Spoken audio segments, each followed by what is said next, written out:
Keir Starmer might not realise it yet, but the next political storm is forming, and it's coming straight from Britain's farmers. This week, a judicial review began at the Royal Courts of Justice in London. Farmers and rural business owners are taking the government to court, arguing that the inheritance tax reforms, introduced without proper consultation, were unlawful. And make no mistake, this isn't just about tax. It's about livelihoods. It's about generations. It's about legacy. The reforms in question involve agricultural property relief and business property relief, two key protections that have allowed family farms to survive for decades, passed from one generation to the next. Change these rules without proper consultation, and you threaten every farm that isn't just a business, but a family's history. Let's take a closer look at the numbers. In North Cambridgeshire alone, there are over 140 farms valued above 1 million. Each farm isn't just one vote, it's multiple votes. The farmer, the spouse, the adult children working the land, sometimes even the neighbours, contractors, and local suppliers indirectly affected.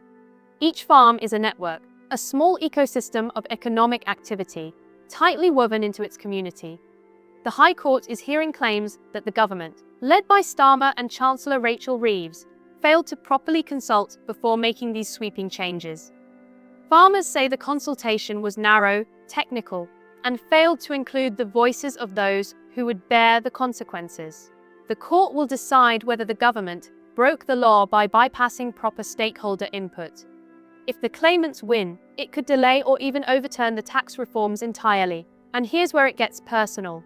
Imagine a farmer, 67 years old, worked the same land his father and grandfather worked before him.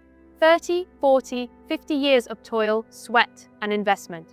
The government sends down a tax bill that threatens to force him to sell portions of his farm, or worse, the entire estate.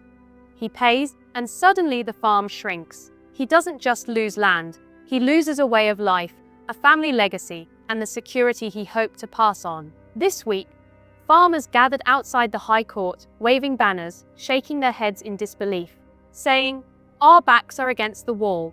This isn't a protest for headlines. This is a protest born of fear. Fear for their livelihoods, their communities, and their children's futures. And it's spreading. Other constituencies across the UK are watching. Oxfordshire, Shropshire, Lincolnshire, Norfolk. The network of farms and rural communities that depend on this relief is massive, and every single voter here remembers. Now, consider the political math.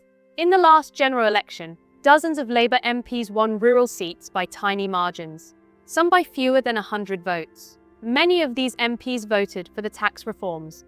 Farmers who see their livelihoods threatened will not forget these votes. They will remember, they will plan, and come the next election, those margins are gone. Flipped seats, lost majorities. Governments that believed they were secure, suddenly on shaky ground. April 6th is looming. That's the date when the inheritance tax changes are set to take effect. That's 20 days from now. The High Court's ruling, expected any day, could stop it, delay it, or force the government to consult properly. Every single farm affected, every single family watching. This date matters. And the consequences aren't just numbers on a ledger, they ripple. The machinery repairman who services the tractor, the local feed supplier, the contractor who comes at 6 a.m. during harvest, the pub that serves the farming community, the village shop, all of them feel the impact when a farm struggles or closes. One farm falters, the network trembles. Dozens of farms, thousands affected, economies collapse quietly, slowly, and then, all at once. Political memory is built on moments like this, not on headlines, not on debates in Westminster, but in kitchens, at the kitchen table.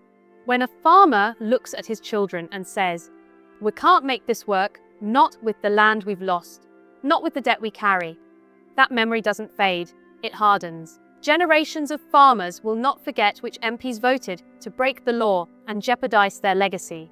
And make no mistake, Conservative and Liberal Democrat strategists are watching. Candidate selection is underway. Campaign messages are being drafted. The simple truth is this: Labour MPs in these constituencies are now sitting targets. Every conversation at a village market, every visit to a farm, every handshake will be remembered. 3 years from now, 5 years from now, those votes will decide not just MPs, but the fate of governments. This isn't hypothetical. There's historical precedent. Margaret Thatcher faced the poll tax, a deeply unpopular levy imposed without proper consultation. Protests erupted, riots happened, and within a year, Thatcher's own MPs forced her out. Governments think reforms fade into history, but when they touch something personal, something generational, something built on blood, sweat, and soil, they don't fade. They last. Starmer and his government may think they are safe. They may think consultations are technicalities. But for Britain's farmers, this is life, livelihood, and legacy.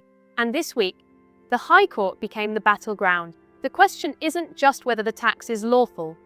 It's whether the government respected the people it claims to represent. So, here's where we stand. The High Court hears the case. Farmers watch. Communities hold their breath. April 6 looms. Inheritance tax reforms threaten to reshape rural Britain. And every Labour MP in a vulnerable constituency knows they will be judged not just in the court of law, but in the court of public memory. Farmers remember. Their communities remember. And when election day comes, the consequences will be felt. 3 questions for you, the viewers. Are you a farmer or connected to a rural community affected by these reforms? Tell me your story in the comments. Do you think Starmer realizes the scale of what's happening now, before April 6th, or does he believe this will blow over? Could anything save these MPs who voted for these changes, or is the damage permanent? This story is far from over. The High Court ruling is imminent. Farmers are ready, communities are watching, and when the results come, everyone will remember who was on the right side and who wasn't. Subscribe now to follow the outcome of this legal battle and see how Britain's family farms fight to protect their future. Because April 6th isn't just a date, it's the moment the consequences begin. Farmers will remember, and Westminster will too.